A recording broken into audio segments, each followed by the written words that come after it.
ઝઘડિયા તાલુકાના સિમુદ્રા અને અવિધા વચ્ચે આવેલ મરઘી પોલ્ટ્રી ફાર્મમાં શિકારની શોધમાં એક મહાકાય અજગરે ઘૂસી જઈ 3-4 મરઘીઓનો શિકાર કર્યો હતો।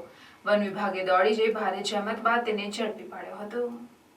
હાલમાં ચોમાસાની મોસમ ચાલી રહી છે, જેના કારણે સરીસૃપ નીકળવાના અનેક બનાવો સામે આવી રહ્યા છે, પરંતુ ભરૂચ જિલ્લાના ઝઘડિયા તાલુકામાં આવેલા સિમુદ્રા અને અવિધા ગામ વચ્ચે કેતનસિંહ વિક્રમસિંહ સોલંકીના મરઘી પોલ્ટ્રી ફાર્મ હાઉસમાં એક મહાકાય અજગર શિકારની શોધમાં ઘૂસી આવ્યો હતો।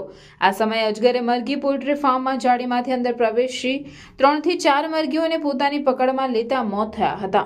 મરઘીઓના અવાજ સાથે અંદર આવેલ ફાર્મના કર્મીઓએ તે નજારો જોતા જ ચોંકી ઉઠ્યા હતા। ત્યારબાદ આ અંગેની જાણ તેઓએ માલિકને કરતા તેઓએ ઝઘડિયા વન વિભાગના આરએફઓ મીના પરમારને જાણ કરતા તેઓ તાત્કાલિક વન વિભાગના કર્મીઓ અને એનજીઓ ટીમ સાથે સ્થળ પર પહોંચી જોતા અજગર ફાર્મના છાપરા ઉપર ચડી ગયો હતો।